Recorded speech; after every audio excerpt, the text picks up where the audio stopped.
I now welcome Dr. Farrell to the podium to present his discussion this morning.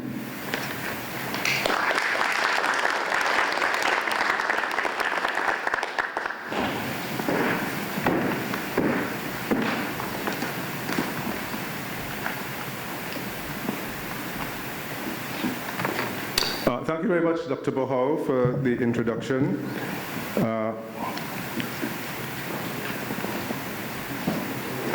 You did mention my brother Trevor. I think because Trevor was your teacher. I think many people in this room know him far better than they know me. This actually came up on the screen while you were speaking, and I'm glad that it did, because it allowed people to really read it. And it's a very striking, in my view, very striking statement. I actually got it originally from Professor Julian's Central Bank Memorial Lecture, where Professor Julian is quoting Eric Williams. And I think it's worth us looking at it and pondering it very carefully, because I'm going to come back to this at the end. And Eric Williams is saying there have been attempts to persuade us that the simplest and easiest thing to do would be to sit back, export our oil, export our gas, do nothing else, and just receive the revenues derived from such exports, and as it were, lead a life of luxury, at least for some limited period. This, the government has completely rejected, for it amounts to putting the entire nation on the dole. Instead, we have taken what may be the more difficult road, and that is accepting the challenge of entering the world of steel, aluminum, methanol, fertilizer, petrochemicals. We have accepted the challenge of using our hydrocarbon resources in a very definite industrialization process.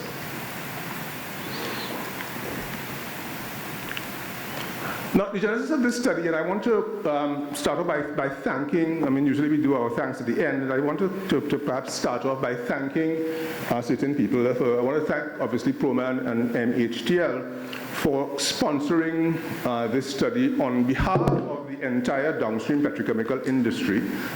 And I also want to thank my mentor and former colleague and friend, Dr. Yuri Bob, for recommending me to actually to do this work. And of course to thank Professor Julian, Ken Julian, and UTT for facilitating or having this seminar with all of you here this morning. The genesis of the study is that we have known for a long time, last 5-6 years, that the downstream petrochemicals industry has been in some difficulty. Everybody has known that. And the focus of the problem, as it has been represented to us through the media and otherwise, has been on a problem of gas supply and the problems of what we call curtailment of gas. The curtailments have had several bad effects on the industry, which the industry itself, and this is one of the things that we want to talk about a little bit later on. The industry itself has not made a lot of noise about it, but it has had several serious bad effects on the industry. Not only have production and exports declined since the peak, which we'll see in a minute, but petroleum operations and the efficiencies of these plants have been adversely affected by these curtailments. Direct employment in this sector has declined, and indirect employment in the sector has declined over the course of the last 5 or 6 years. That's part of the reality, and it's not, so we did a lot of focus on the curtailment issue and so on, but I think that people have to understand that these curtailment issues have badly affected the industry over the course of the last several years. But while the gas supply problem is a serious enough problem, and in fact now looks set to continue at least for another couple of years, given the recent announcements that we've seen by BPTT, The far more serious problem confronting the downstream petrochemicals industry is the price of gas. And this problem threatens, in my view, the sustainability of the Point Lisas plants over the medium and long term. Now let's go back a little bit in terms of the history. And I think Point Lisas, for many of us, has become, I would say has attained, in a short space of time, has attained a certain kind of iconic status for us. When we represent Trinidad and Tobago to the rest of the world, we represent ourselves as a place of heavy industry. And what do we point to? We used to point, of course, to Petrotrin and the refinery, and then in the last 30 years, we've been able to point at the Point Lisas estate and say to the world, here, Trinidad and Tobago is not like Jamaica, not like Barbados, not like St. Lucia, which are tourism-based economies. We are into heavy industry because we have these resources of oil and gas. And Point Lisas has attained, in my view, that kind of iconic status. And it came about from what was the fortuitous discovery of significant gas reserves. We've always had gas as associated gas from our crude oil production, but when Amoco found significant, at least 1 TCF of gas back in, I think it was 1969, 1970, in that time frame, it changed the picture for Trinidad and Tobago. And you recall that in 1975, there was a conference or symposium that was organized on the best use of our gas resources. And it was at that point in time, in the mid-1970s, when Eric Williams, with Ken Julian and the Coordinating Task Force, embarked on what has now been termed the Point Lisas strategy, out of which the Point Lisas industries have come. And the first 15, 20 years of that were very difficult, because as oil prices peaked after the second oil price shock in 1981-82, and this economy went into another long period of recession between 1982 and 1990-91, the economy struggled, government struggled. Government had been the risk investor in Point Lisas in the early days. It was the one who made the investment. In fact, one of the estimates, as you'll see in the publication there, indicated, this is from the Vision 2020 Energy Subcommittee, that about almost half of the invested capital in Point Lisas in that early period was, in fact, government money going into those plants, into ISCOT and into Tringen and a number of the other plants. So it's been a remarkable story, I think, in my view, of government risk-taking, of attracting foreign investors, and we've had a whole series of them. Different companies have taken over plants at different times and so on, but who are committed to the country. And it has also been a remarkable story about the building of skills among professionals in the country and in the local energy services industry. And this is a very important point, because the Point Lisas plans have had an important effect in terms of fostering the growth and development of the energy services sector, which supports those plants. I mean, typically, they also support, of course, the upstream, and they supported the refinery, but those petrochemical plants have been importantly serviced by a lot of local and, of course, foreign services companies. But it has also been, in my view, a story of failure to adapt strategy and to pursue new opportunities. Our reserves of gas, which had made all of this possible, had increased significantly up until 2002.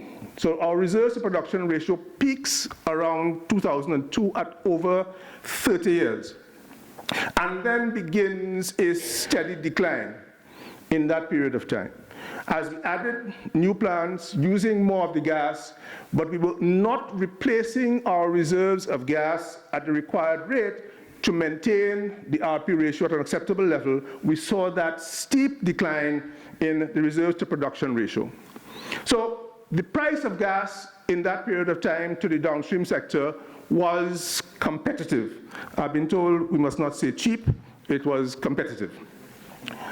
And there was no competition among the various uses of gas. There was no competition because we had a lot of gas.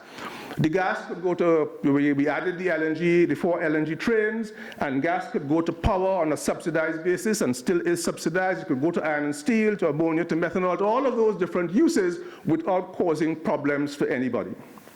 The failure to replace those reserves, however, combined with the increase in gas utilization through the new plans that I've talked about, led to the RP ratio falling steadily from 2002 until we are down to where we are now, which is about 13 years. Now, natural gas production itself peaked around 2010. So we were about 4.2 BCF per day around 2010. And since that time, because we were not replacing those reserves, we have seen a decline in our natural gas production. I think it went down to about 3.3 BCF last year, 2018. It ticked back up to about 3.8 BCF, and it may well be going down now because of the recent announcement that we've had from BPTT in relation to Train 1, may see a fall in production back down to maybe about 3.4, 3.5 BCF. The decline in gas production led to these curtailments that we've talked about in ammonia, methanol, and urea. And as a consequence of that, we saw petrochemicals contribution to gross domestic product declining from about 7% of GDP down to where it is now, about 3.5% of GDP. We see production of ammonia declining. We see production of methanol declining. As well as urea. So over the course of the last 5 or 6 years, the industry has gone into what has effectively been decline. So what were the objectives of this study?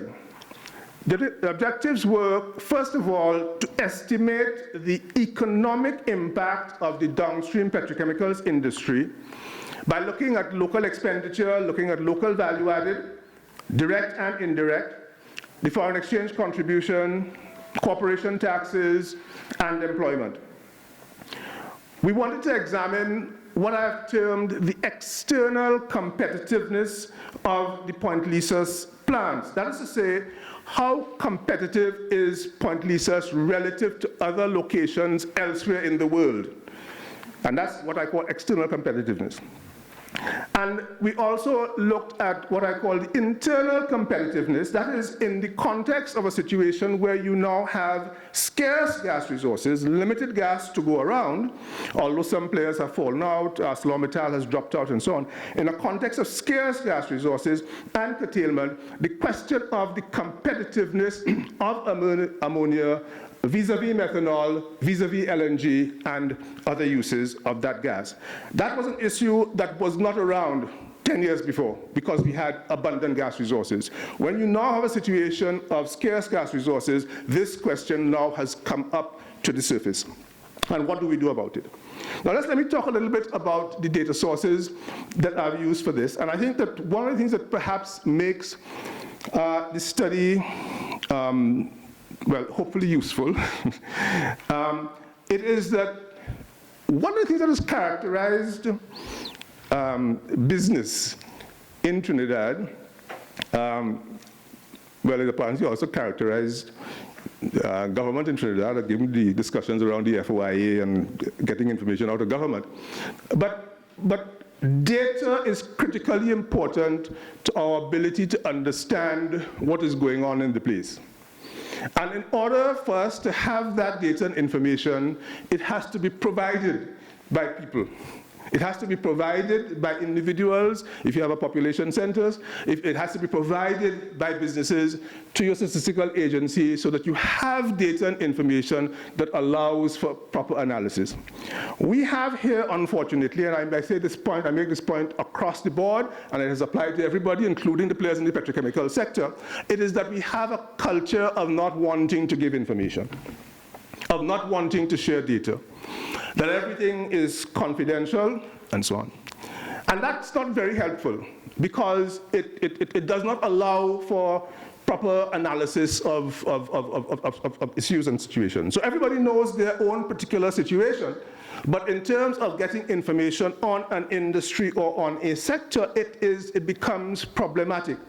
A couple of years ago, the Energy Chamber attempted to do and hired a consultant, the DAI, to do a study on local expenditure by the energy sector as a whole, upstream, downstream, midstream.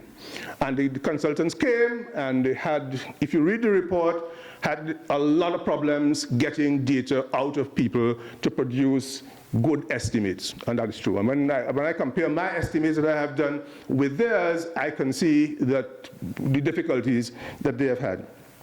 So one of the good things about this study is that because Proman MHTL sponsored the study, Proman MHTL made information about their plans available to me. I also asked a couple of the other plants companies on the estate to provide me with information, which I asked for. I provided an Excel template with the data that I wanted, and I did get data from another one of the major companies on the estate involved in ammonia under a non-disclosure agreement. So it is on that basis that this study has been done, getting information directly from the companies that has allowed us to generate the estimates that we have done in respect of the economic impact and also in respect of assessing the internal competitiveness. We also got some data from some of the energy services companies. We had data from the Energy Chamber, and I want to thank Dr. Driver and his team for generously providing us with the information that they had. The Gas Master Plan, of course, done by Poten and Partners, which is a public document, as you know, was laid in Parliament. The challenge with that document, of course, is that it has no figures in it. It has a lot of charts, and there are no data, so you have to kind of infer a lot of things when you read it. There are a lot of public sources that one can go to get information, so that if you were to ask, for example, what is the cost of gas upstream, what does NGC pay for gas upstream, that is a secret, of course, except that for at least one upstream company, which is a public company, they do file reports, and some of that information is available from some of those reports. So some of the other downstream players who are public companies publish annual reports, they file 10Ks and SKs and so on that allow you to get some information and so on. So by taking information from a number of different sources, you can begin to get a picture that is reasonably good in respect of what is going on in the industry. The Ministry of Energy website, very useful. The EIA website, United States Energy Information Administration. And as you'll see, for one of the methods that I use for calculating local expenditure, I used the United States Input-Output Table. So those are some of the sources that we had for the data and information which we used for this study.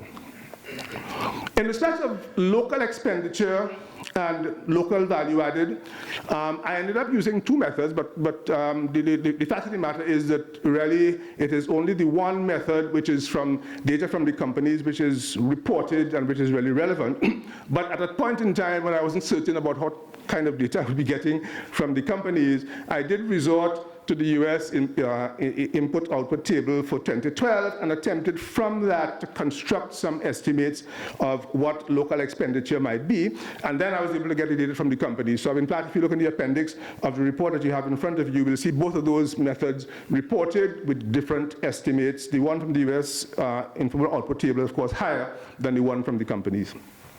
The period that we covered for this analysis is a bad period.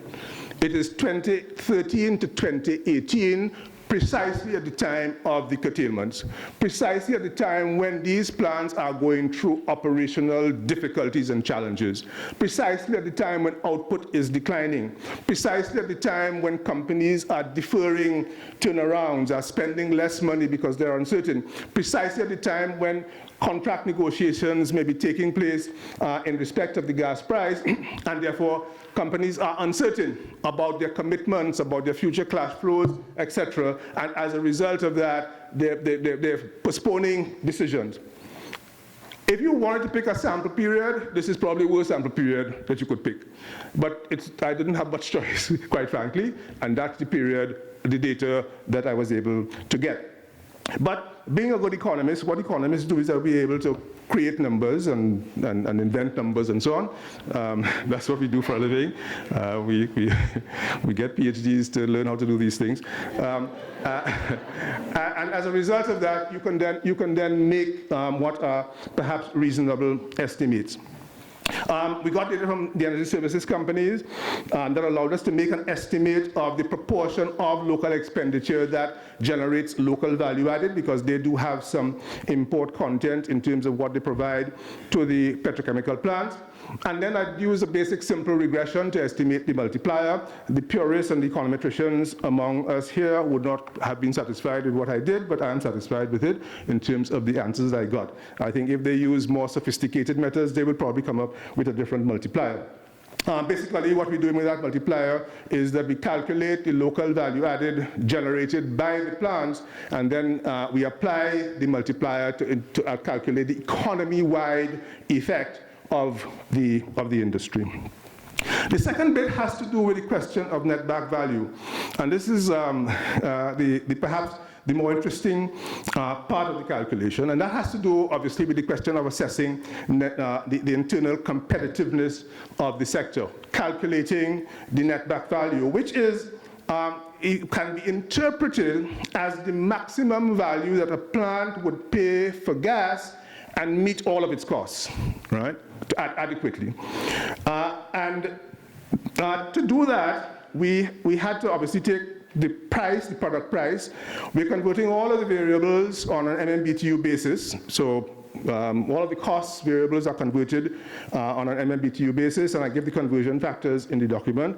Take the price, the product price. What product price is that? Good question. There are a couple of assumptions that we make in respect of the net back value, and that is to say that the value chain for these plants, in fact the value chain for Trinidad and Tobago ends at the border. So that essentially what you would want to take ideally is that you'd want to take all prices FOB.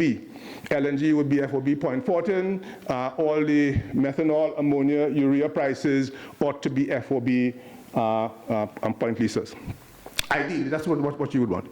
The problem with that, of course, is that in many instances, the price series that we have, there is a Caribbean ammonia FOB series.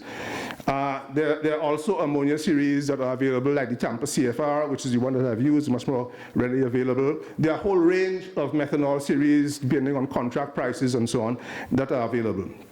So we got product prices. There are also ways, for example, that we economists would use to indirectly determine a price. So that if, for example, which I've done, to do as a kind of a sense check on some of the numbers that I got, I can go to the United States EIA website or USGS website. I can get imports of ammonia into the United States from Trinidad in terms of the tonnage. I can get the price at which those imports of ammonia landed in the United States, and on the basis of that, I can determine what the price, by backing out freight, what that price ought to be. So that gives you a kind of a sense check as well. The data on the other factors, the OPEX, the turnaround costs, CapEx amortization, taxation, and required return on capital are fairly straightforward, except that I want to just spend a little bit of time to point out that the calculation of debt back value is sensitive to a couple of things. One is the question of the turnaround cost. Now, these plants spend anywhere between 40 and 60 million US dollars on a TAR, and that takes place every 3 years.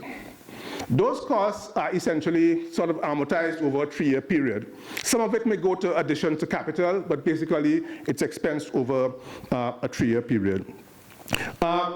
So that's significant because, as I said, in that period that we are looking at, some of these companies clearly did not engage in the turnaround schedule that they would have had there not been capital gas curtailment and had there not been price uncertainty. So that's one thing.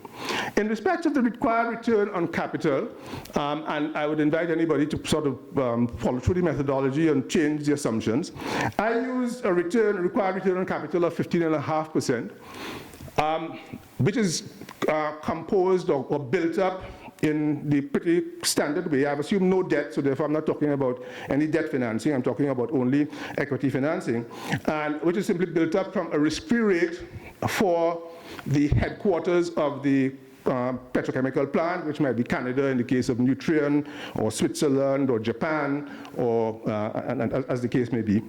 Now, the problem with that is that, funny enough, the risk-free rate, which of course might be the 10-year bond yield, since I did this study, the 10-year bond yield, as you see in the report, I have at 3.15%. The 10-year bond yield has now dropped to 2.15%. So the number I would have used, had I done that calculation today, would not have been 15.5%, it would have been 14.5%, all right?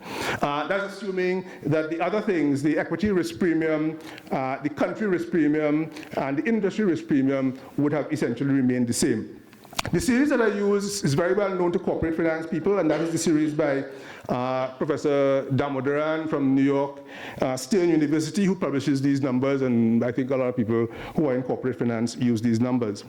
But perhaps the more critical issue in respect of this particular number has to do with the question of what is it applied against? In other words, what is the invested capital? This is a critically important issue, and let me explain why. If you look at the Poten Gas Master Plan report, it points out and argues that if you're looking at upstream, midstream, and downstream, that clearly you would want to have a situation where the risk-adjusted return is appropriate in each of those segments of the sector. So an upstreamer would argue, look, we have a lot of risk. We have exploration risk and development risk and so on.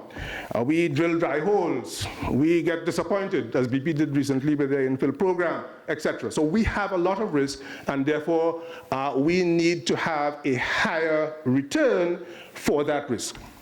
Fair enough, no argument for that. There's no argument from me on that score. NGCs in the midstream, what risk do they bear? Question mark, none will address that at the moment. And then you have the downstream. And part of the argument is, well, look, the downstreamers really don't have all that much risk compared to the upstreamers, and therefore they ought to have perhaps a lower rate of return. So the question is, how do you, and the plants at Point Lisas are all mature. The average age of the plants at Point Lisas is 22 years, excluding the Yara 1966 plant, excluding that one from the calculation. The average age of the plants at Point Lisas is 22 years. So the argument would go, well, because those plants are old, the capital has already been written off, and therefore you can't apply the 15.5%, what are you applying it to? Well, you can't take the written down book value. That's not good corporate finance.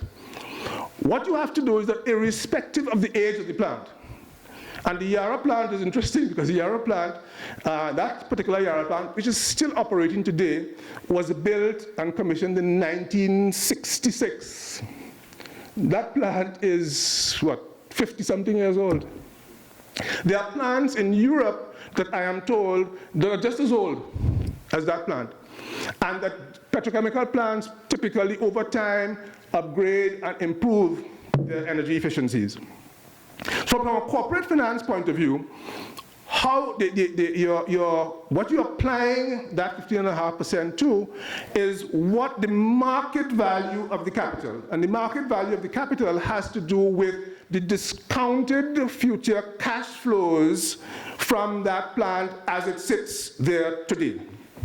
And if the plant is functioning and it continues to function, it can continue to generate cash flows, and you discount that, then that's the value that you need to use, and that's the return that the downstream petrochemical plant company is entitled to. That's the return that their shareholders expect that they will deliver.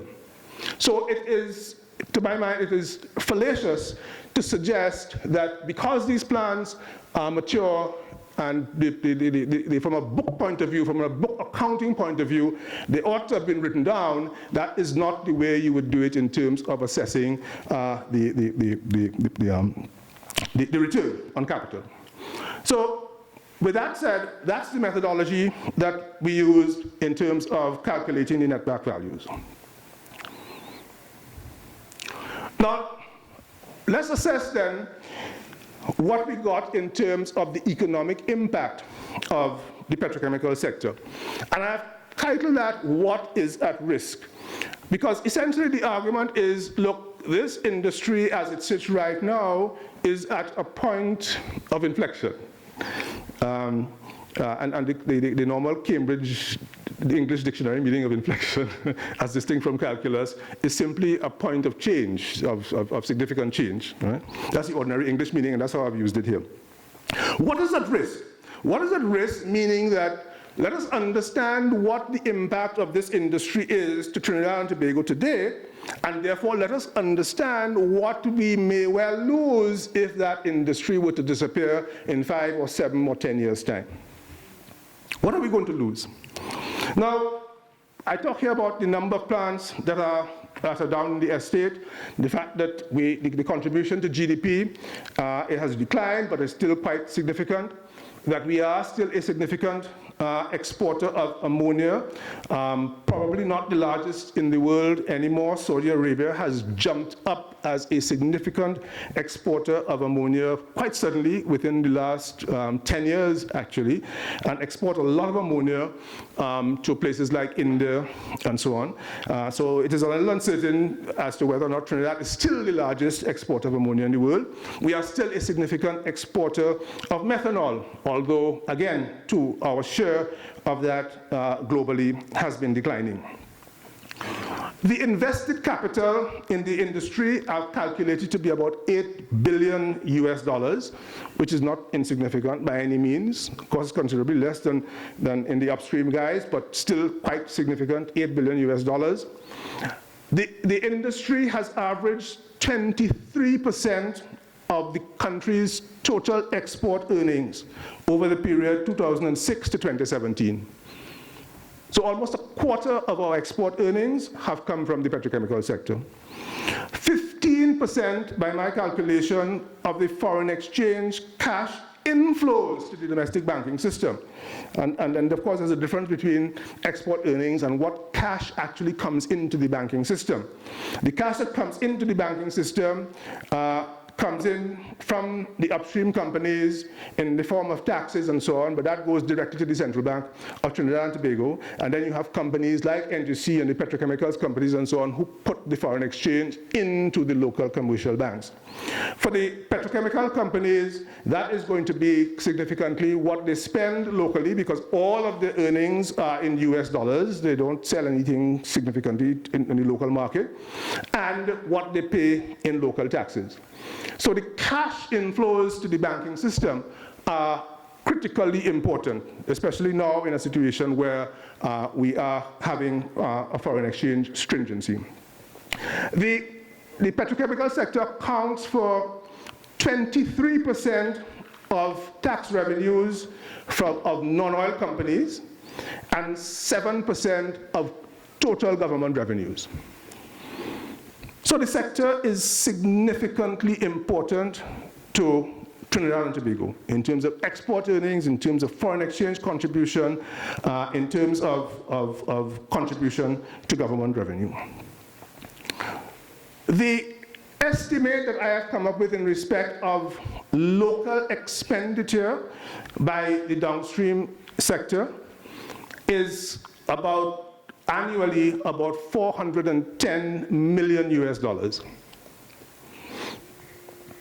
Local value added because you have to account for what goes out in the form of imports and so on. Local value added, as I say, profits, local profits, and local wages and salaries amounts to about $338 million US dollars, or 2.3 billion TT dollars. And the total impact on the economy, applying my multiplier of 1.9, is $642 million US dollars, or 4.3 billion TT dollars annually. That's what those plants at Point Lisas are doing for the economy of Trinidad and Tobago on an annual basis. Even, and these estimates reflect the situation 2013 to 2018, where essentially production is 15% lower than it would have been in an earlier time. Significant. So this is what is at risk in respect of Point Lisas. Let's have a look quickly at the question of the economics of the petroleum plants before we get into the netback calculations. These plants involve high capital costs. The cost of natural gas constitutes a very high proportion of their total operating cost. Very high proportion of their total operating cost is the cost of gas. That is why the cost of gas is critically important to this sector. And the plants, as I mentioned, are required to undergo these turnarounds every 3 years, costing $40 to $60 million, depending on the scope of the work. I also generated a couple of charts, which is not in the publication, about the product price cycle for these two commodities, ammonia and methanol. Because when we talk about risk in the industry, one of the issues of risk in this industry has to do with the fact that there is considerable variation in the product price, the price of ammonia and methanol, over any period of time.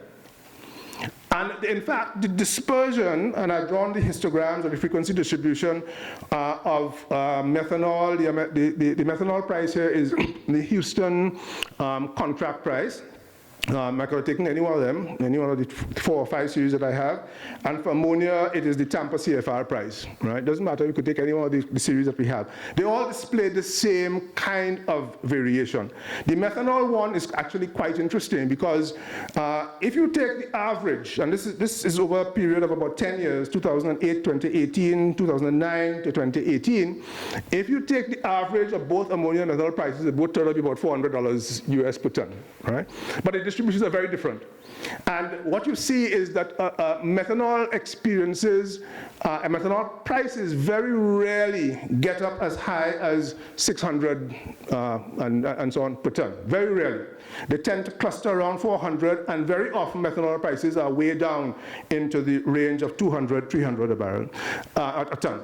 In the case of ammonia, the distribution is a little bit more spread out, and so therefore ammonia does get a higher frequency of higher prices than methanol does. And I think that that's very interesting. But in both cases, what is very clear is that the coefficient of variation, the standard deviation of prices for both of these commodities is very high. The gas price, therefore, that comes in to these plants, to the plant inlet, is determined or is contracted in negotiation with NGC. NGC itself, so the NGC is a monopolistic seller of gas to the petrochemical plants downstream. They can't buy from anybody else. There's nobody else to buy from. NGC buys gas from the upstream companies, from all of them, BP, Shell, EOG, and BHP. Importantly, and not relevant to our analysis here, only BP and Shell provide gas to Atlantic LNG. The other two, BHP and EOG, do not. So that's important because, as we'll talk about a little bit later in terms of the value chain, for BP and Shell, the LNG value chain turns out to be and is important. For EOG and BHP, the issue is that their only buyer of gas is NGC. There's no direct commercial relationship between the upstream companies and the downstream petrochemicals industry, although BP has, I think, a small shareholding in one of the methanol plants. Yeah, I think that's about it. I don't think Shell has any. Upstream development costs have increased substantially since the early 2000s. So if you look at the IHS Upstream Capital Cost Index and using the year 2000 as the base, upstream capital costs for the upstreamers, costs of development have gone up almost 100%. That is, the index has gone up from 100 to almost 200. In fact, it exceeded 200 at one point. But the production in the United States has increased significantly. And those of you who may have watched the BP Statistical Review presentation on Tuesday by Spencer Dale, and you should get that report and download it and read it, because one of the critical points that comes out of that is that in the year 2018, the United States production of oil and of gas was more than in all of the previous 3 or 4 years. A huge increase in natural gas production in the United States and a huge increase in crude oil production in the United States. So that from 2008, 2009, 2010, what we have seen is that we have seen a significant change in the global energy market, in which the United States, because of the increased production of shale oil and shale gas, has now become the largest producer of crude oil in the world, one of the largest producers of natural gas in the world, has now become an exporter of LNG, whereas in the previous decade, the United States was a significant importer of LNG, and most of those imports of LNG came from Trinidad and Tobago. There has been a sea change in the global market, the global crude oil market, and in the global market for natural gas. And this is significant because these things are things that have happened outside of Trinidad and Tobago. They are, as somebody has described it, these are tectonic forces. These are things that are happening outside of us. We have no control over these things, but they have now come to impact our circumstances in Trinidad and Tobago quite significantly. And if you look at this, the second chart below, in terms of which is tracking the prices of Henry Hub and the prices of LNG in Japan and in Europe, you will see that up to about 2009, those prices kind of track each other very well. And then there is a significant divergence as Henry Hub declines and has stayed down. And Henry Hub is now down to what today is about $2.30 or whatever it is, certainly well below $3.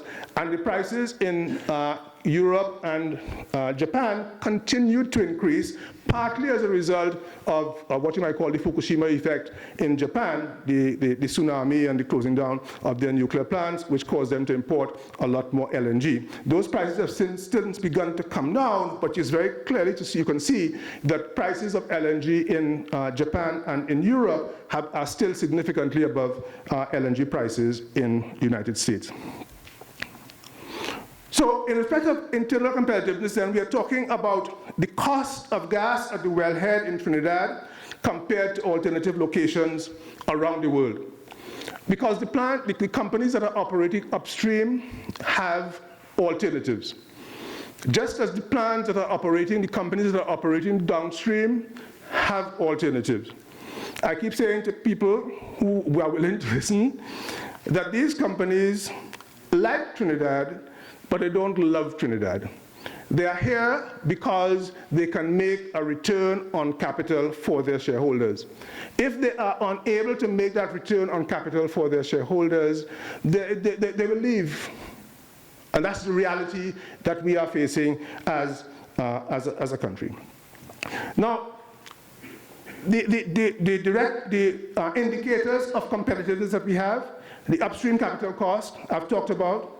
We have some gas price data in the public domain from the upstream companies. We have some gas price data from the downstream companies. And then, importantly, as you see in the report, we have what has happened in the last 10 years in respect of the location decisions made by some of the companies operating in Trinidad and Tobago in respect of incremental capacity for ammonia and for methanol. Where have they put that incremental capacity? And the answer is not in Trinidad and Tobago, they have put it elsewhere. They put it in the United States, they put it in Mexico, they put it elsewhere. And that is outlined in the report. So what it's suggesting, therefore, is that the competitiveness of the Point Lisas estate has eroded over the course of the last 10 years. The price of gas at the wellhead has increased, and for Trinidad and Tobago, and for the upstream companies, Trinidad and Tobago has to compete for capital with locations where the exploration and development costs are lower than they are here. So let's come now to internal competitiveness, which is the calculation of the net back value, and I outlined the assumptions that I've made. These assumptions are open to debate, to discussion. I've talked about the qualifications in respect of the turnaround costs and in respect of the calculation of invested capital. I have done calculations for LNG. Those calculations for LNG are not as robust as my calculations for ammonia and methanol because I got no direct information from Atlantic LNG. I had to use third-party sources to try to get some estimate as to what their operating cost, which is really their liquefaction cost, might be. And so therefore, what do these calculations tell us? So what I did is, in terms of the model, is to look at what an existing plant situation would be. And these charts here essentially represent the netback margin, which is the difference between the netback value and the price of the gas at a given product price. Right?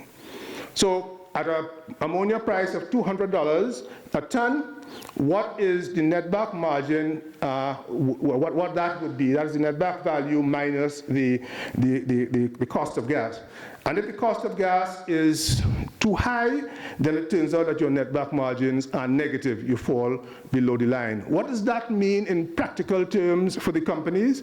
In practical terms for the companies, it means, number one, you are not making your return on capital as a company. Not necessarily fatal. A company could look at that and say, well, given the product price cycle, my prices will probably go back up, and therefore I will earn that average return over a period of time. Not necessarily fatal. The other implication for the company is that it affects their cash flow to the company.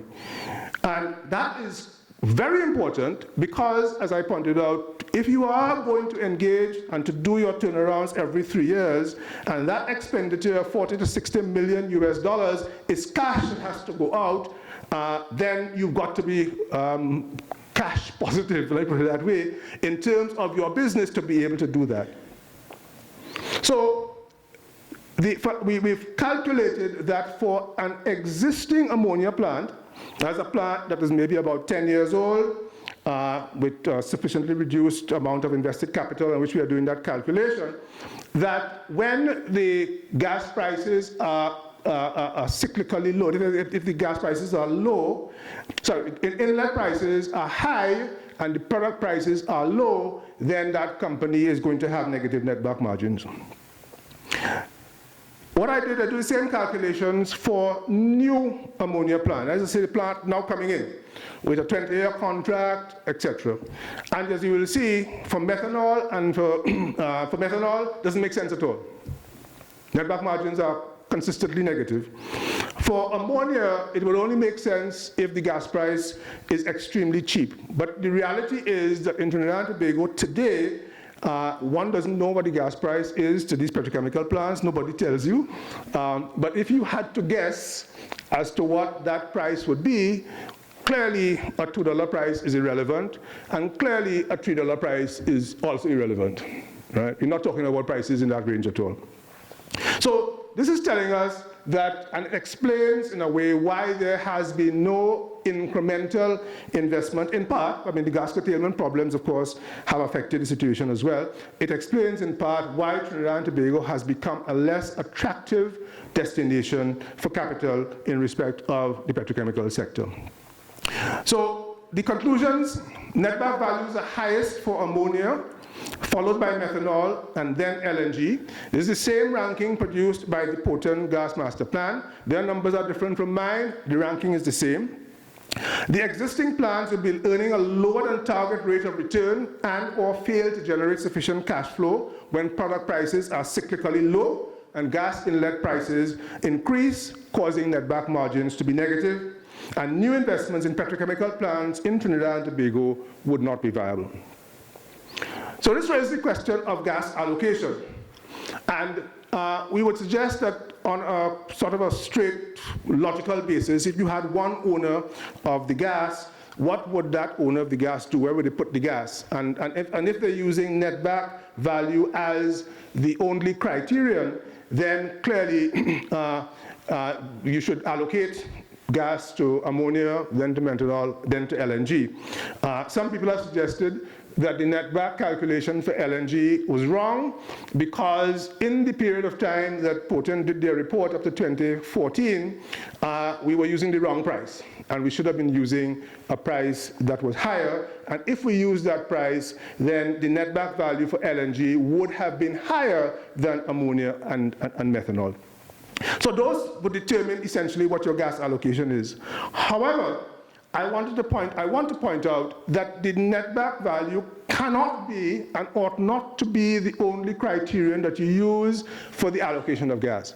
Because if you look at the economic impact of the downstream petrochemicals industry in terms of the generation of value added, not in terms of employment, direct employment, but in terms of indirect employment. If you look at its foreign exchange contribution and you take those into consideration in terms of where should the gas go, you get a different picture. And in addition to that, when you look at methanol and you realize that the further downstream developments will come from methanol, much more so than ammonia, and you take that into consideration, then that will change the picture in terms of your gas allocation situation.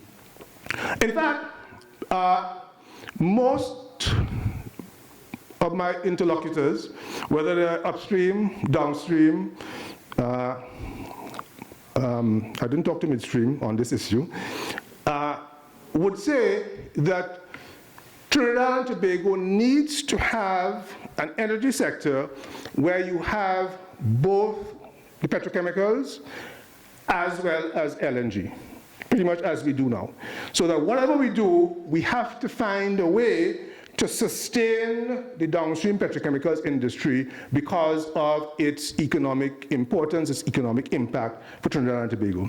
And therefore what that means, as far as I'm concerned, is that we have to kind of redefine what this notion of monetizing our gas means. We have to go back to that notion that Eric Williams talked about in that quotation, which I put up at the very start. That what are we really about? What is policy? What are the policy objectives that we are trying to drive and to achieve? And they ought not to be simply monetizing gas in order to maximize the amount of tax revenues that goes into the consolidated fund.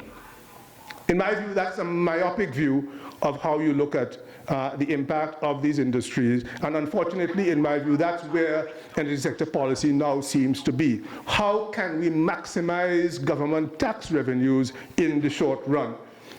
And that's myopic.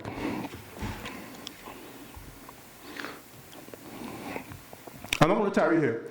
So in respect of policy, and I'm going to close off on some of the policy issues, I painted three scenarios, one in which gas supply remains constrained and the price of gas is higher than historic prices, which is kind of like where we are now. Gas supply problem, second scenario, gas supply problem is alleviated. We get access to Venezuelan gas. We get access to gas from Lauren Manatee, for example, which I understand Shell has been given the go-ahead to look at. But the price of gas coming from those fields are still higher than historic prices. You still have a problem. And the third is that the gas supply problem is alleviated, yes, but the prices to the downstreamers at the inlet are somehow made competitive. And that's the scenarios that I think are facing us. And in a situation where we have where we have these constraints on the downstream petrochemicals industry, my view is that what the players there are likely to do is that they're not noisy people. In fact, one of the things about the downstream petrochemicals industry guys that I have found doing this work over the last several months is that they're all very well behaved, they're very quiet, they don't make a lot of fuss. People don't know their names. They don't know if you ask, well, who is in charge at Nutrien? People don't know. If you ask who is in charge at Methanex, people don't know their names. But everybody knows BP and Shell and so on and so forth. So although they're very quiet and very well behaved, they are going to pursue their interests. And so one of the possibilities is that these companies globally decide that they will turn their Pontisas plants into swing producers. They will turn on the plants when it is required to satisfy global demand, and they will shut them down otherwise. The implications of that are significant. Or eventually, they will close the plants if the plants turn out to be uneconomic. So energy sector policy, therefore, for Trinidad is unique. I have not been able to find a place in the world that looks like the way we do in terms of how the industry is structured. I can't find any. So what we have to craft here has to be unique. We have to do it ourselves. It is sui generis. We can't look to find some model somewhere else that looks like Trinidad and Tobago and try and copy that. It doesn't exist. And therefore, I endorse the objectives that the Vision 2020 Energy Subcommittee that was led by Trevor Bupsing in 2005, and which, like all of the recommendations of Vision 2020, were ignored and set aside. And the Bupsing Energy Subcommittee, excellent report for those of you who have it, still have it, might want to get a copy of it, look at it. It is irrelevant today because the circumstances where they were looking at in 2003, 2005, very different from our circumstances today. But the objectives that they outlined about extracting maximum value from our hydrocarbon resource in a manner that delivers to Trinidad and Tobago the capability to sustain itself beyond the life of the energy sector. It's an energy subcommittee specifying that as objective number one. What do we need to do? What capabilities do we need to build to sustain ourselves beyond the life of the energy sector? To sustain a competitive world-class energy sector and to increase the share of benefits accruing to Trinidad and Tobago from the value chain through strengthening the linkages between the energy sector and the rest of the economy. I think that those objectives are wholly consistent with what Eric Williams had outlined back in 1976. And there are four pillars, I think, that we have. One is the question of the allocation among the various uses of gas. These are complex issues. And I'm not pretending that I have the answers to these questions. As I tell people to think about it, and to use Dr. Bauhaus taking us back to secondary school in mathematics, we have a simultaneous equation problem to solve. And to try to solve the simultaneous equation problem by solving one part of it for one variable, by fixing one variable, you're going to have problems elsewhere. You can't fix the upstream and then not fix the midstream and the downstream. You've got to solve the problem altogether. And you've got to define the problem properly. Because an energy sector policy for this country now has to take into account the whole question of energy efficiency and the use of renewables, and whether we should be subsidizing or not subsidizing the power sector and the transportation sector as we continue to do in this country. All of that has to be taken into consideration in crafting an energy sector policy for Trinidad and Tobago for 2020. The midstream pricing and the role of NGC. One is that I point out here, and I thank Gregory Maguire for making this point. He couldn't be here today, he's in Tobago, but that the Gaffney-Klein report of 2002 raised the question of the role of NGC. Almost 20 years ago. That's the first gas master plan that was done for Trinidad and Tobago, raised the question of what should be the role of NGC. And it has been raised several times. It was raised and discussed in the Potent gas master plan, and it has been left alone. We can't continue and not confront that issue. Access to Venezuelan gas, cross-border gas, as well as deep water and stranded gas reserves, and how we organize and manage that, and encouraging the development of manufacturing businesses further downstream of methanol, and not have our friends at the NEC saying the same thing over and over and over again, and nobody seems to be taking them on. The consequences of our failure to develop and implement an energy sector policy which takes due consideration of the downstream petrochemicals industry, I am saying, would be dire. So with that, ladies and gentlemen, I thank you.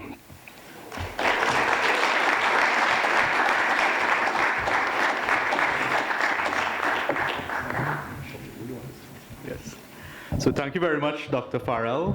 Excellent presentation. A presentation which I personally find paints a very realistic, slightly negative picture of the downstream industry. Negative in the sense that its future outlook looks very challenging.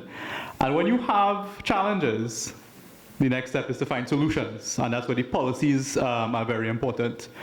So next on our agenda is a discussion now between Dr. Farrell and Mr. Percy.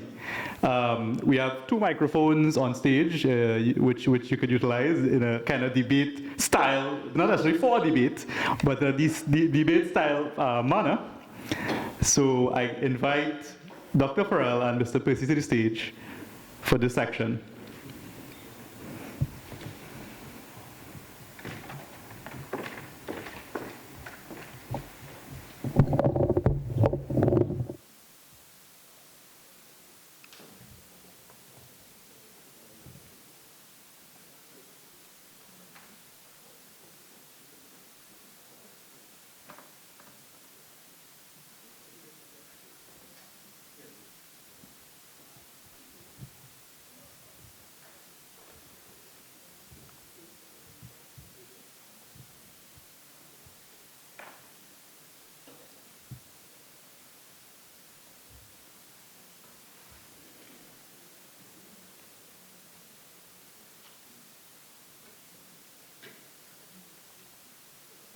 Drop it down a little lower now.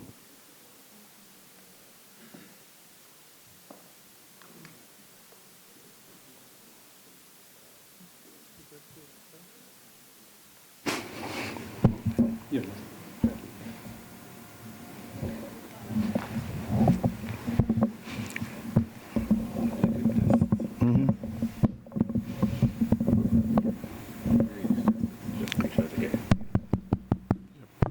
Good, thank you. Great. Are you going to start off, Edward? Or? Oh, well, I will entitle it over to Charles because I've been talking with you last hour. Okay, morning, folks. Let me start by saying I didn't even know the format that it was going to be this morning. So this is all impromptu. Yes.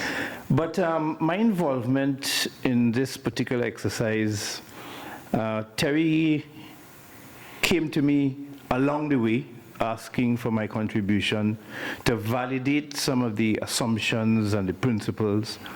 And I certainly endorse the work that Terry has done. And I think for most of us in the room, we would say, well, listen, finally there is data that supports what a lot of us thought existed in the industry from different angles, be it the methanol producers, ammonia producers, even the energy chamber.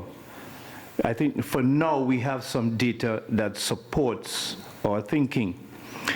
For me, the issue really is, before I get to where it really is, I just want to say that Terry approached me earlier to come with him to talk on TV on this particular topic. And I decided then, Terry, no, I didn't want to do that. And then he came back to me this time and said, I want you to talk at the UTT because the UTT was launching it. And I said, yes, I'm interested. Why?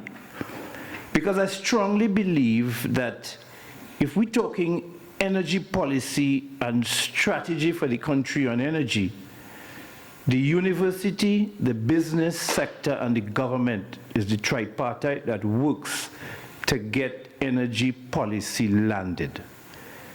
The capital will come from the business, The government will set the framework and the environment for capital to want to come, and the universities need to do the data, that is the data research and analysis that is required to substantiate that. Terry talked a lot about the fact that we don't seem to have good data in this country, and that's a fact. The statistical office has really been non-existent. But that aside, you know, who else is going to do the caliber of work that you saw prepared here today by Terry? Who's going to do that? You need some kind of institution that has that horsepower, supported by the wise sages of industry who can put a pragmatic view on it, and therefore, at the end of the day, the research is credible and worthy. There are people who would want to point fingers at Terry's work and say, well, it's not 100% accurate. And I'm saying in business, we make decisions on the 80-20 rule. If 80% of what Terry did here today is acceptable, then we need to start making some decisions rather than start boring holes in the 20% that you might have a problem with. So those three levers is what I see as required to really take a new view on energy policy in this country. One of the paradigms that I see that sits in this whole equation is the notion that our molecules are the only thing that could run our petrochemicals. And I think that as a major paradigm in the whole equation needs to change. We have very capable and competitive people in this country. We have competitive advantage and comparative advantage built up in the energy sector over time. That can be leveraged to look at many other avenues for petrochemicals, not only what comes off of methanol or ammonia, many others. So I'm saying, let us not limit our paradigm to only the molecules that we have in country, but it can be much wider because we have competitive and comparative advantages that we can leverage. So, you know, this discussion as to where we are, the inflection point, I totally support. What we do about that inflection point is, you know, is where we need to think this thing through properly. And I want to congratulate the MHTL for funding this first venture. This is like phase 1. It says, based on this piece of work, that all the notions that we had about the downstream and its sustainability, it is credible. Right? So therefore, new methanol plants and new ammonia plants coming to Trinidad and Tobago are out of the question. But where is phase 2? Where is that level of work that is required for phase 2? Where is that going to be coming from? Where is that funding going to be coming from? Is the UTT on board? Is UE on board? Are all the retirees like myself who claim that they are nationalists and wanted to make a difference to what is the future going to be like for the sector and for the country? Are they willing to come forward and work alongside the institutions so that we have credible information on the table? If we had to go abroad to sell a new petrochemical opportunity, where is this study? Where is the credibility of this study that we're going to take to, let's say, pharmaceuticals? To sit down in front of Bayer or whoever else to tell them, Trinidad is a country ready for your capital. We are capital friendly, we have all the competitive and comparative advantages, and we're ready to go. Where is that going to come from? It has to come from that third wheel, or third sector of the triangle, which is in the educational institutions like UTT and UE. And it has to be supported by industry to make it relevant. It mustn't just be theoretical. So on that score, Terry, I certainly endorse what you've done. I support it wholeheartedly. And I hope that this is the beginning of the second phase. How it's going to be funded, where is it going to be looked at, so that when we come back here, we are talking about something that is credible that we can take abroad to make business thrive in the petrochemical sector. for the country going forward. And I would just like to leave it there for now and open the floor. Unless you want to comment, Terry? No, I think that's well. There's perhaps just one comment. If you go back to the Bupsing Subcommittee report on energy 2005, it's very interesting when you read it what they emphasize. And this is why, in my view, I say let's bring it forward and use that, because what it is they emphasize, as Charles is saying, is not about the molecules and so on. You know, it's about building human capability. That's what it's about. Because at the end of the day, after the gas is gone and after the oil is gone, the only thing that's going to be left is what we have here, and our ability to make our way in the world using our intelligence, our innovative skills, and so on. That's all that's going to be left. And the Bupsing Committee saw that clearly back in 2005. And I don't think that has changed. We've lost time, but I don't think that has changed. But on that, well, we can open up the floor for any questions and comments on. I think there's a mic somewhere in the middle there. Yeah. Two mics. Yes, Ronald.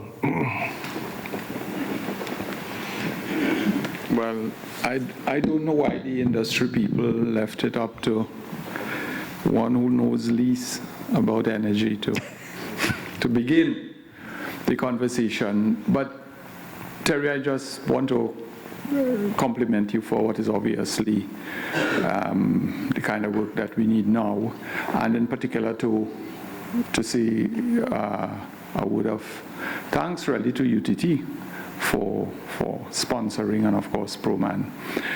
Really, I heard our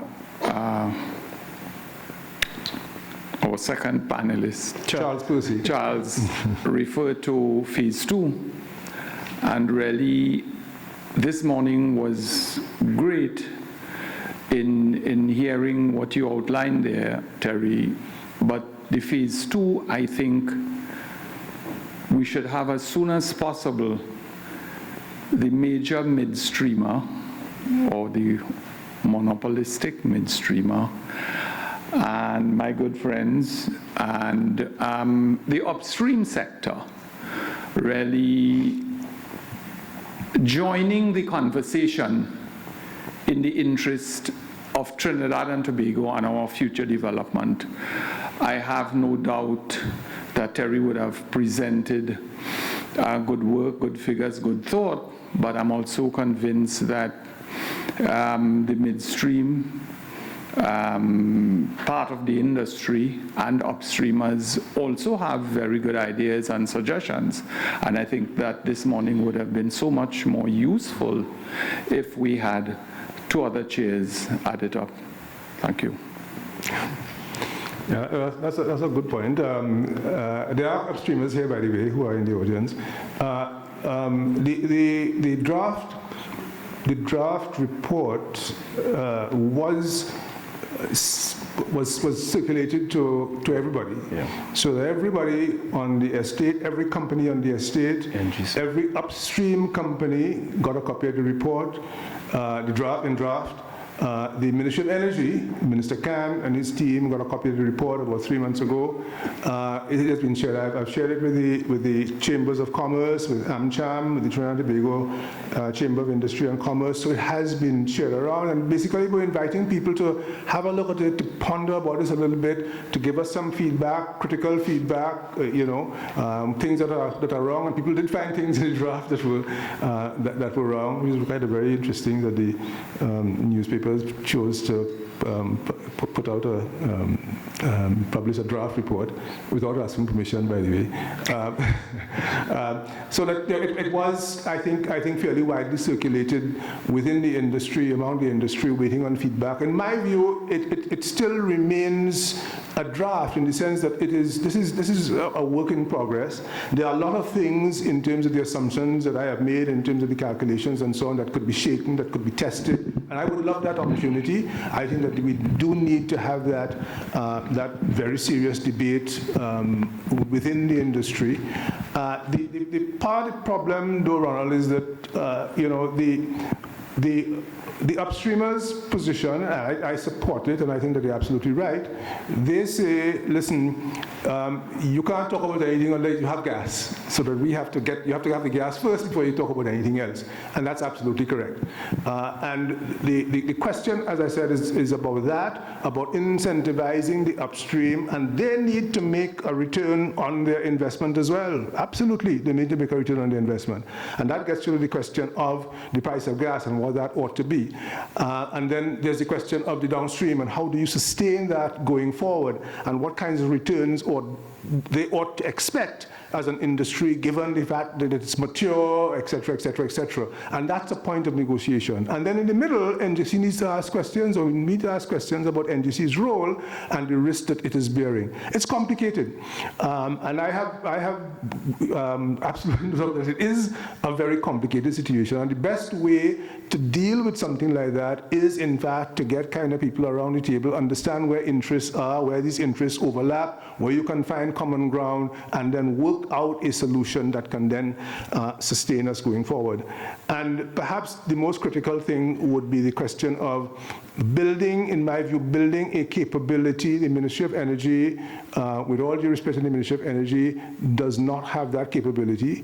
And we need to, we need to do the kinds of things that we probably should have done 20 years ago, which Saudi Arabia has done, which Qatar has done, and have that capability. If you can't put it in the public service, take it outside of the public service. Create an energy institute. Pay people properly, because these people have to sit down and they have to deal with multinational corporations that have a lot of information, that have a lot of skills. We need to be able to match that, and the only way you're going to match that is by having people of top-notch talent who have an understanding of the industry and who are paid appropriately. Unfortunately, we seem unwilling to do that. And rather than doing that, we are prepared every 10 years to hire somebody from New York to tell us what we should already know. Let me just take off on what Terry just said with two examples. Back in the 90s, when I did my MBA with Lloyd Best, Lloyd said that our most productive industry in TNT is old talk. All right? And we are the greatest at old talk. Without data, but we're just full of old talk. All right, so that's the light one. On the other one, in 2008, when I was the CEO at Methanex, the Methanex Corporation had the annual general meeting in Trinidad, and there's also always a quarterly investor conference. They chose to have the investor conference in Trinidad as well. So some of the leading investors, pension funds and the like, sent their people down, and we hosted them here, and then we had the conference. One of the guys who came from one of the pension funds said to me, I never knew about Trinidad, and this was the first time I was coming, but I did a little research. And my quick research said to me that over the last 30 years, your foreign direct investment to this little rock in the country, in the world, square 50 miles by 60 miles or 70 miles, with 1.2 billion people, the amount of foreign direct investment that you have had over the last 30 years, my expectation was Singapore or equivalent. And when I came here, I was just amazed. Your country has not benefited. Barring the Point Lisas area and barring LNG and the offshore platforms, your country is no better off than any other Caribbean islands. What has happened here? And here am I, as young CEO, trying to put a spin on what has happened here. And he says, listen to me, this has to be a case study in economic leakage. What you need to do as the industry here in Trinidad, because at the time I was at the Energy Chamber as chair of the Energy Chamber at that time, what you need to do is to get the companies to fund a study using one of the big universities abroad to work alongside your local universities to get to the root of why this economic leakage has occurred so that you stop this hemorrhage. If you don't do that, this thing will continue. That was 2008. We are here today with that same hemorrhage continuing. And why I'm here today is because I figure that the university and business need to work together to get to the bottom of this problem. Governments will come along. They will cut ribbons like crazy. But we need to take charge of this thing and make a difference, or else nothing would happen.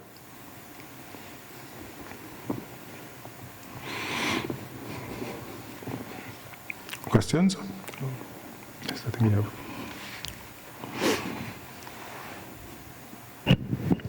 Yeah, I have a question for Terry, and well, actually one each. For Charles.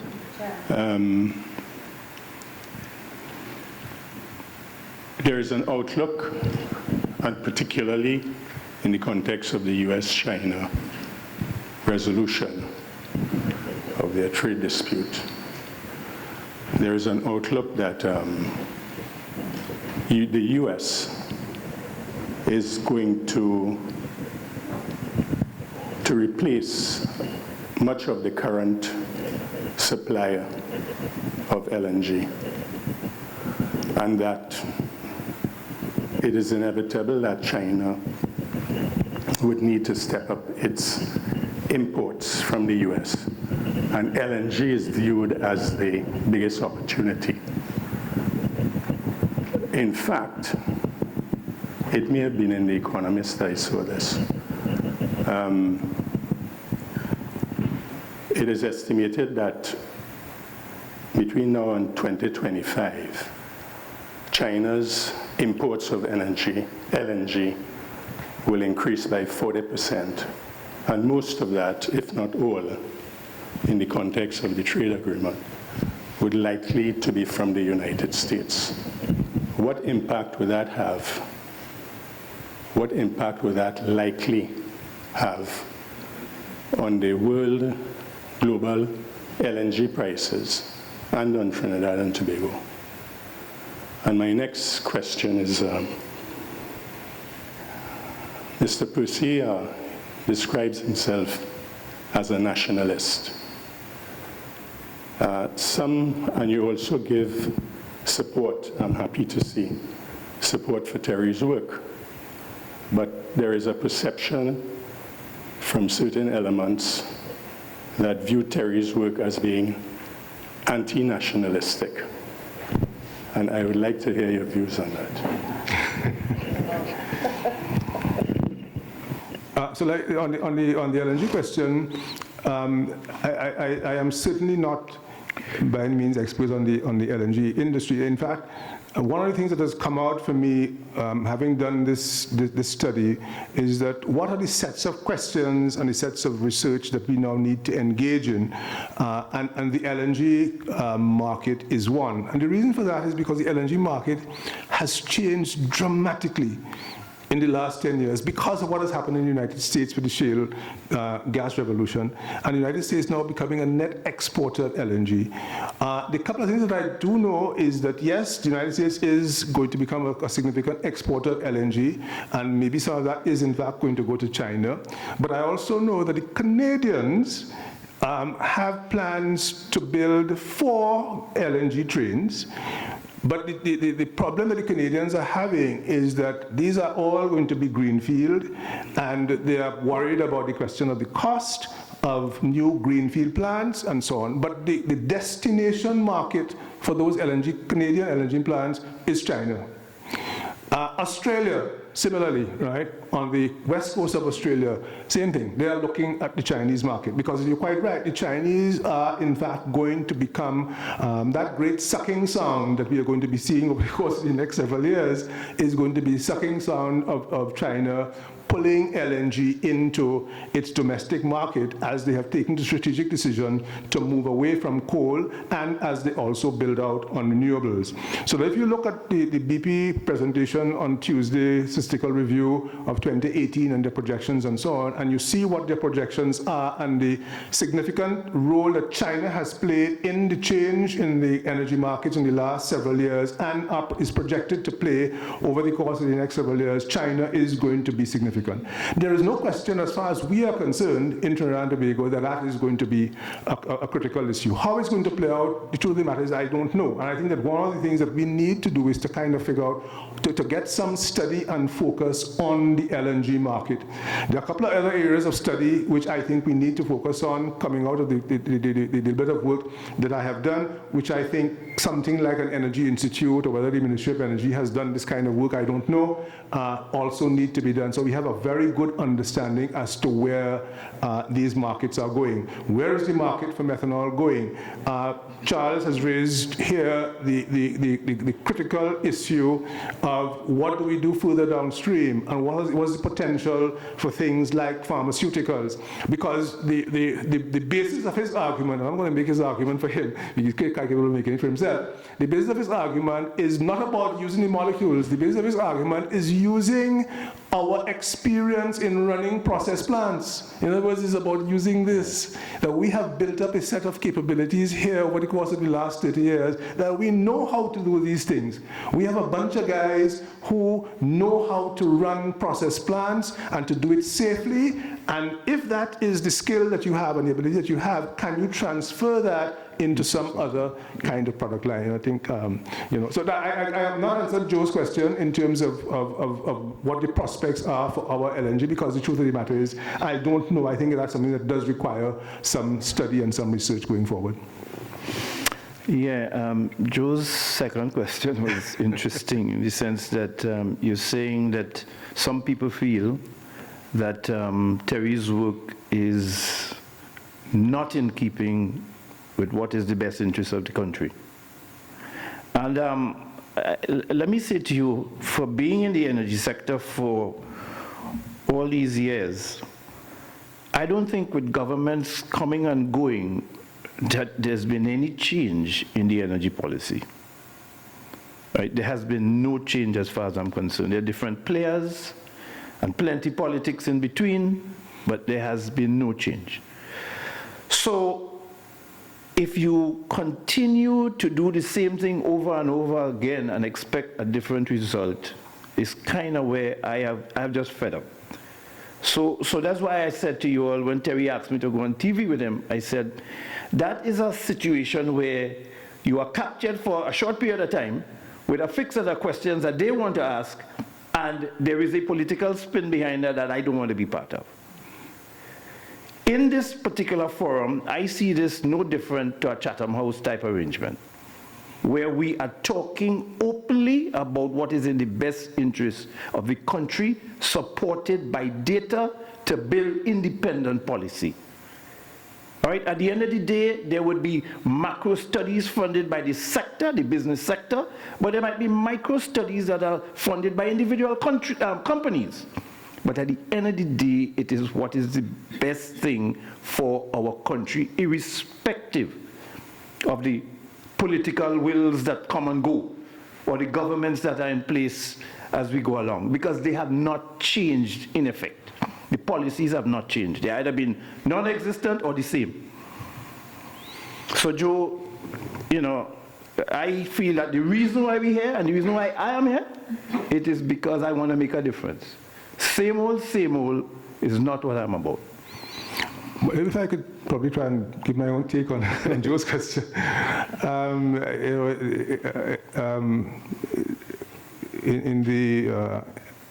In the Express article which appeared on Sunday, that was authored by Asha Javid, which reported on the study and its conclusions and so on. One of the remarks that was made in that article was that certain industry sources who remain unnamed, of course, and newspaper journalists use that all the time, said industry sources, felt that we shouldn't be having a discussion about this while NGC was in the middle of negotiations and so on. And in my view, that is just simply a crock. Why? For two reasons. One, NGC is always in negotiations. All the time. So if you tell me that, then what it means is that you can't have any conversation about anything, right? Because NGC is always in negotiation. So you have a conversation about something when we are ready for you to have that conversation. And that doesn't make any sense to me. That's not, it is certainly not, I think, democratic, to put it generously. Right? But the point is that, the other point is that the notion of developing policy, in my view, is something, especially energy sector policy. I mean, Charles has talked about governments coming, governments going. Energy policy is one of those things which, quite frankly, has to transcend the electoral cycle. Exactly. You can't make an energy policy for 5 years. It is nonsensical. The reason why we have had the problems that we have had with gas curtailment from 2013 is as a result of a set of non-decisions that were made back in 2007. That's the reason why.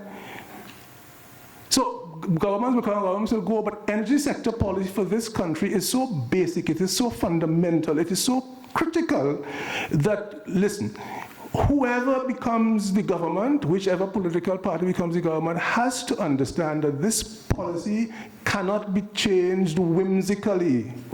And it's not about you smarter than me and you ain't smarter, and it's not about that. Kevin Ramnarine is no smarter than Frankie Can.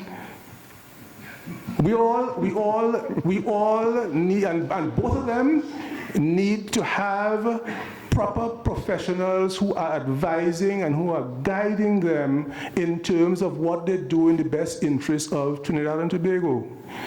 And the second point I would want to make is that you see, for things like energy policy, and there are other areas of national life, I think, where this also applies, like education, for example. We can't construct an education policy based on a 5-year government. Can't do that. Education policy, something has to be set, and governments come in, the governments go, and they follow through with the policy because our children and their future is at stake. So that's another area where you can't do that. You can't, and UTT is a wonderful example of the stupidity, if I may say so, of a government coming in and upsetting the whole university and causing problems and chaos, setting this institution, this UTT institution, back many years. You can't do that with a university. Can't do it. It's wrong, and it's bad. And you can't do it for energy policy either. And national policies in these areas have to be the result of people, of citizens, of people who know and so on, having a basis of country. That's why I come back to Vision 2020, and I come back to Boop Singh's Energy Subcommittee. Go back and look at the list of people who were on that subcommittee. Frank Lukin was there. A whole bunch of people, professional people from all stripes, all over the place, contributed to that document. And that's what we need to do again, if I may say so, in my respectful view. So that would be my answer, Joe, to the point about nationalism. Yes. You talked about the requirement for gas prices to be competitive. And if it is, I'm asking, and you also talked about the possibility of deep water gas, dealing with some of the curtailment. If in fact, if conventional gas is not competitive now, how do you expect deep water gas to factor into being competitive with downstream going forward? Well, that's a very good question. I don't have the answer to that question. I really don't. And I think that it's a good question to ask the guys upstream the answer to that question. BHP has found gas, we know, in deep water, northeast of Tobago, can it be brought onshore and go into the Point Lisas estate at a price that is competitive, that remunerates BHP adequately for their costs and gives a decent return to their shareholders? I don't know the answer to that question. I guess somebody does, presumably BHP does. Maybe the Ministry of Energy knows the answer to that question. But it is a very valid question.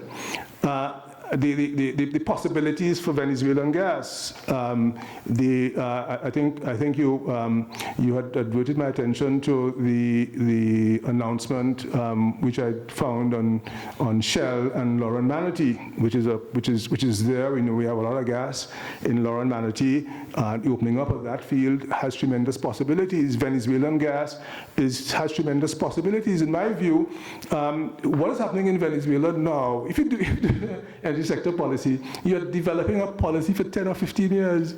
So what's happening in Venezuela will be gone in 3 years, 5 years. This will be over and done with. There'll be somebody in Venezuela to deal with in 5 years' time. So I will construct my energy policy that takes into account Venezuelan gas. It's only sensible to do that. The fact that you have a setback at the moment, right, is so fine, but you plan. I will plan for Venezuelan gas as part of that process. I will plan for opening up Lower Manatee as part of that process. Because the country needs the gas, and it needs the gas to be delivered at a competitive price to the users downstream, to Atlantic LNG. We need to have LNG continued to be exported, you know. We do.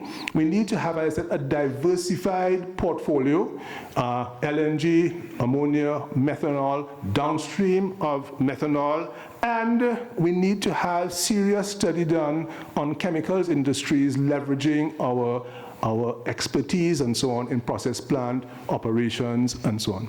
And we need to have an energy services sector that has the ability to take some of its learnings and so on and export that to Guyana and to Suriname and to Ghana. The president of Ghana is in Trinidad today for a 2-day visit, right? To export our capabilities on our energy services capabilities to other countries. That's what Bob Singh was talking about in 2005. But Terry, I would just say to Curtis, if we only had credible data, we could answer that question for you right now, right? But we don't. So this is where I am into the phase 2. We've just analyzed the downstream, and we're clear that we can't go out there and sell new methanol and new ammonia. We're clear because the data supports it. I don't know what we could support with the upstream gas. We don't know what we support. And like Lloyd Best say, let me don't kill it with old talk now. Let me kill it with data.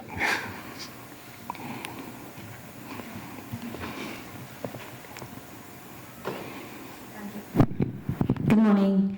I came in a little bit late, so I didn't get the presentation, but I think my questions are really probably more phase 2 questions, and I was just wondering, Dr. Farrell, if you've given some of these things thought. But before I do, I just want to say I endorse what you say about policy, and whether it is energy policy or any sectoral policy, it can't be, trapped by the 5-year cycle. It has to be long term, and we have to think through a mechanism to protect it. I mean, I've been saying that for a long, long time. But you talked about the fact that the petrochemical industry can't just be about maximizing government tax revenue. But you didn't go on to say what are some of the other considerations. I have my own ideas, but I'd really like to hear from you. What are some of the other considerations you think that should factor in? The issue of the profitability of the downstream industry, I think, is extremely important. And while the entire industry is premised on us having the source material, which is the gas, and we only recently started to talk about Venezuela, is there room in there for possibly gas importation? I mean, we're operating in a global energy market, and to ensure that the downstreamers can survive, particularly in times when global prices may be a lot cheaper than we can afford them. That I think must be factored in. The role for NGC, have you given some thought? Can you share that with us?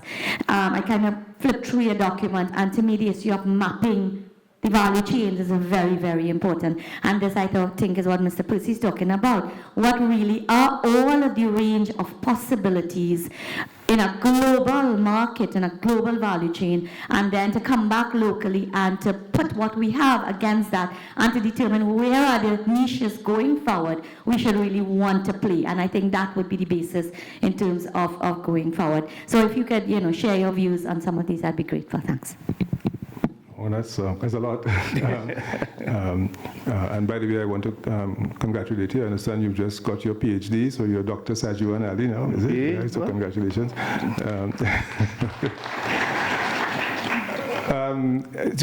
So what I did say is that what we have been doing is that we have been maximizing the rent from the energy sector, taking that in the form of tax revenues that goes into the consolidated fund. That's how we've defined energy policy, and that's the thinking. And it's very short-term thinking. What I try to do with the study is say, look, the petrochemical sector produces a lot more value. So which we hadn't done before. As I said, the Energy Chamber had tried to do that study with the DAI study a couple of years ago. What I've tried to do here is to try to measure the economic impact of the industry in terms of incremental local value added, plus the multiply effect and so on. So we can understand how this petrochemical sector affects. It's not a big direct employer of labor, but it's a big indirect employer of labor. It's a significant generator of local value added. And then when you have the multiply effect, it's a significant part of our economy. It's a significant source of foreign exchange earnings and so on, including direct cash flows to the banking system. So that's laid out there. And therefore what I'm saying is that if you are looking at the impact of the industry, you can't just simply take net back value as being the only criterion that you would use for the allocation of gas. You have to take into consideration all of these other effects. How does LNG compare in terms of its ability to generate employment, indirect employment, local value added, et cetera, and the upstream, right? So you have all of those factors that you can then look at in terms of your gas allocation policy. So that's what I was trying to point out. And then, see, you also need, in my view, and this is not in the paper, it is not, but I've made this point elsewhere, and that is that for every molecule of gas, for every barrel of oil that comes out of the ground, we have to tell ourselves as a country that some part of that does not belong to this generation. Some part of it belongs to our children and our children's children. We can't take it and use it up. We, this generation, can't take it and spend it. We have to take it and put it aside, invest it, as countries like Singapore and Norway have done in their sovereign wealth funds, and then use that as the seed money to generate a whole bunch of other things, including creating innovation centers in areas outside of the energy sector. That's clearly what Trevor Bupsing and his team had in mind. Using the resources from the sector to increase capacity to be able to do some of these other things. And the problem hasn't changed. And Terry, everything needs cash, right? All we're talking here about needs funding and the right expertise behind it to make magic. Magic doesn't happen just like that. It happens but when you bring all of these things together. So the funding source with the right brains behind it is what we need to be looking at. If we don't do that, I think we're missing the trick. So I'm hoping that the corporate entities in the room are willing to want to support going forward with not just talk, but with some cash flow. You?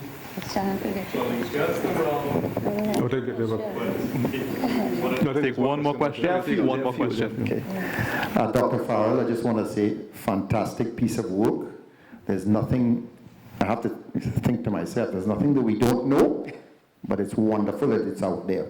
One piece of data that you provided there that I challenge, and you had an index on the cost of producing gas, and you said that index had gone from 100% to 200%. So that happens to be my field of expertise. And in that sector, if you used shale gas as an example, the technology has brought the cost of production down substantially in the US. And that's no different to Trinidad. In Trinidad, if you go out there and you do research on all the major Fortune 500 service companies, you will see that the price of rigs has come down by half or two-thirds. The price of services has come down significantly. So the cost of producing oil and gas, I'm just saying, if you did a study, we've just seen, for example, the service sector is in absolute turmoil. You've seen Weatherford, the fourth largest company, go into Chapter 11 protection. That's not because the prices have gone up. That's because the prices have come down. You've seen a company like GE who bought Baker, and after buying it 2 years later, they say they want to exit the business. GE has made, the chairman has said, we are exiting the service business because there's no return. Okay? In the last 2 weeks, we have seen Schlumberger and Halliburton downgraded by S&P. And I'm just questioning, the reality is the cost of delivering has come down significantly. You just go on the stock market, you look at Transocean, you look at Seadrill, you look at all of the drilling companies, and they're in a financial disaster. It's the sector that's been hit the worst out of any aspect of upstream, downstream. So just if you go into the data some more, because if the cost of producing that oil and gas has gone up twice, it's in my view, it's a myth. Okay, so the particular chart that you have that you're looking at there is the IHS upstream capital cost chart. It's an index, right? So the index is base year 100, is the year 2000, and it is where it is now, okay? There is a very recent study, I say recent, it's 2016 study, it's on the EIA website, also done by IHS, on the question of upstream costs. Which I was looking at only recently. And in that study, what they have done is that they have separated the costs in respect of deep water, and they looked at the Gulf of Mexico, from what is happening onshore with the shale gas producers.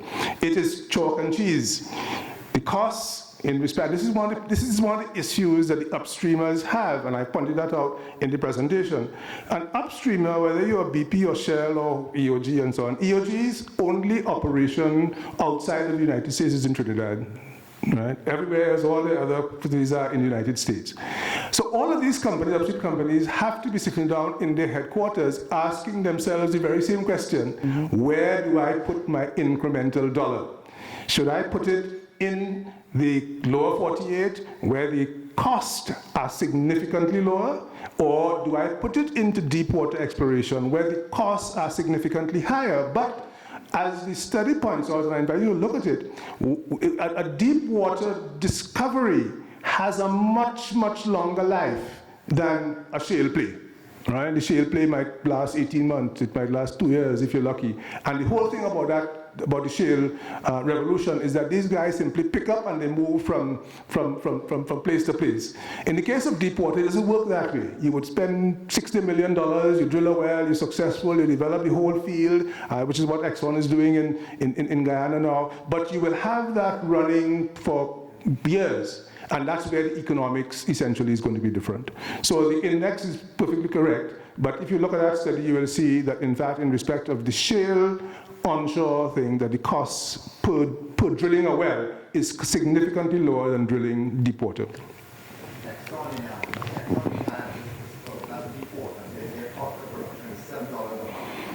Yeah, and they're going to be using floating point storage, nothing goes onshore, right?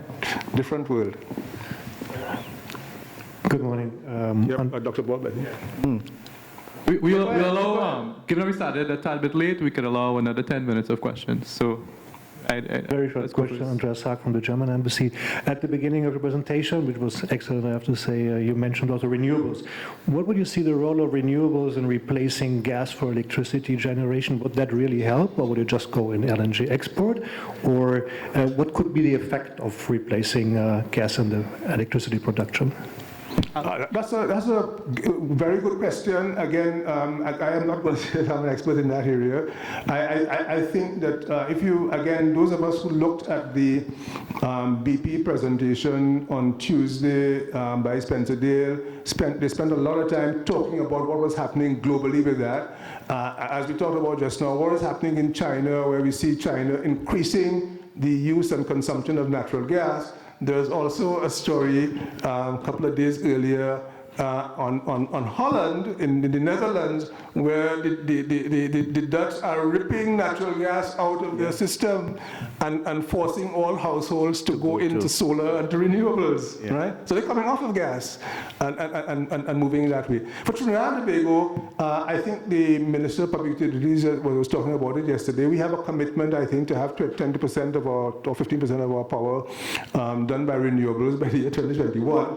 Interesting target if we could achieve that. But I think that, sorry, 10%? 10%? Yeah, by 2021. But so if we could achieve that, the idea would be that you have that substitution, you have that that gas being able to go into, because remember, power is subsidized. I mean, TNTech gets a gas price that is, I don't know what it is now, but it is probably less than $2, $1, right?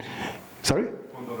$1 and change, right? So it's heavily subsidized, and so therefore, if TNTech can conserve on gas, and that gas can then go into ammonia, methanol, or LNG, then of course the country is going to benefit significantly from that. But quite apart from that, as far as Trinidad and Tobago is concerned, and maybe Dax, because I know Dax had a two-day conference on that on Monday and Tuesday, might be able to talk more eloquently on that than I can. I think that the question is our embracing energy efficiency and the use of renewables as part of our energy policy as a small island developing state facing climate change issues. Yes, sorry, Eric. Terry, I wanted to have the last word, as it were, from the floor.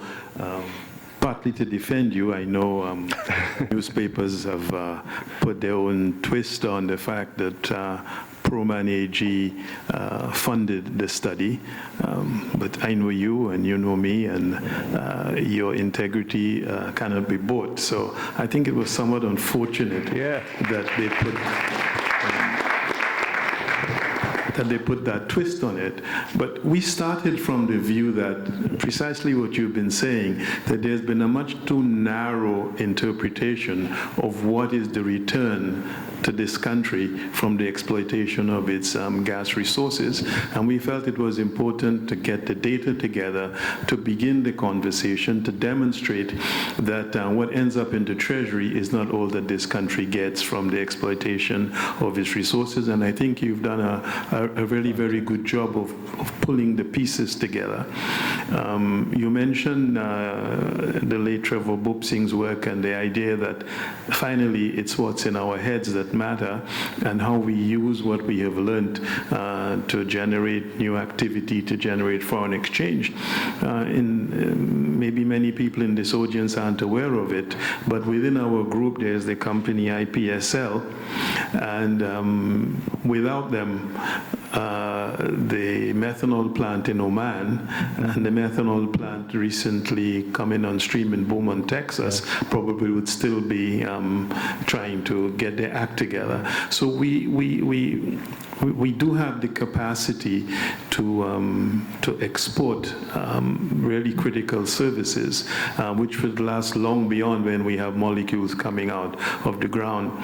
But one of the things that we have failed to do is to develop the clusters and go, which you discuss at some length in your report, and go further downstream.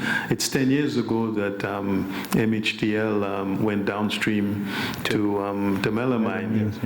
There is nobody in the private sector in Trinidad has found a way to go to the next stage of manufacturing from a product which is some way down the chain from gas and methanol, but is still in effect a raw material export.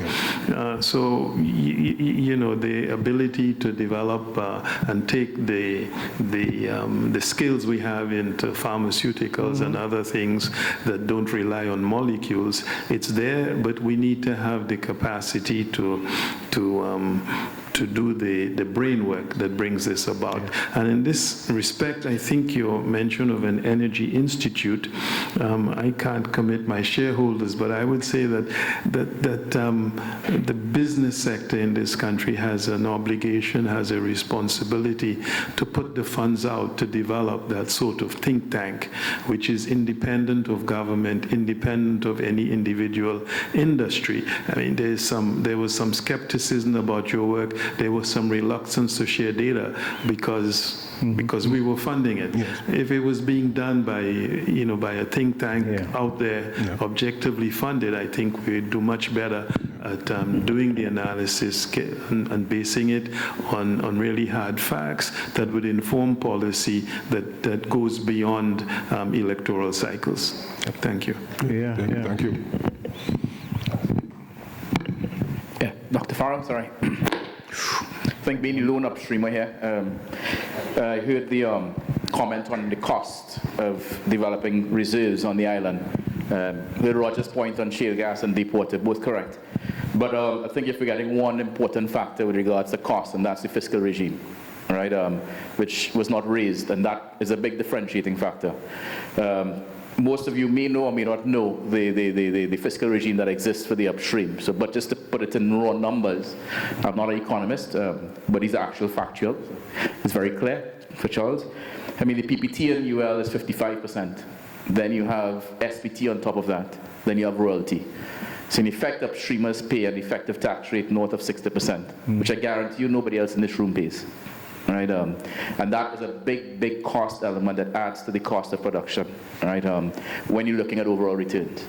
So from that perspective, and going to your opening line, which I'm presuming you'll end, Dr. Eric Williams' statement with regards to taxation, where is it the view that we just make money from taxes, which clearly actions speak louder than words, or res non-verbal for the old CIC boys here.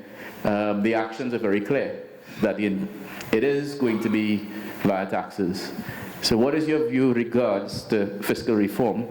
The upstream companies do sit at the top of the value chain because without them there will be no gas. So if their cost and it's heavily taxed and they're not incentivized to really go after reserves, I see references about stranded reserves. It is difficult to develop stranded reserves for two major reasons. One is smaller, but it's offshore as well. So you develop a 50 BCF field or 500 BCF field, the cost is the same, but the reserve pool is smaller.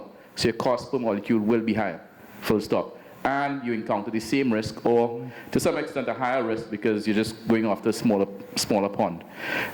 In addition to which, you'll need infrastructure sharing. Otherwise, you're not sure what the overall cost is.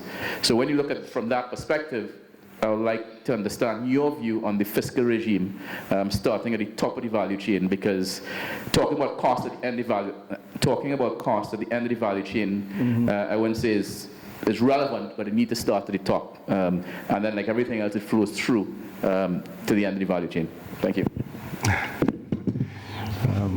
I know Monty would ask a provocative question. I haven't formed a view on it, but I think that my perspective is that we have to be looking at the energy sector policy as a whole. We have to appreciate the issues that the upstreamers face, including the fiscal regime that we have. We have to appreciate the midstream and NGC's role and how that role needs to be shaped or reshaped, as the case may be. And in the downstream, similarly, the downstreamers have to take a look at their rates of return as a mature industry and so on. And look at the thing in the round, so to speak. And then look at some of the other elements of the energy sector policy, which I talked about in the case of further downstream and so on. But as far as specifically the question of fiscal regime is concerned, I'm obviously not a politician, but I understand where the politicians come from in respect of wanting to maximize the short-run revenue generation that they can get. And that part of that is combined, or is motivated by a deep kind of suspicion of the multinational corporations that run that business. Some of that suspicion and some of that concern has to do with the fact that, or is born out of ignorance. I don't know what you are doing. I don't know what your costs are. And so we come back to the point about information and data and having the sets of people who understand the thing deeply enough to be able to negotiate in the best interests of Trinidad and Tobago.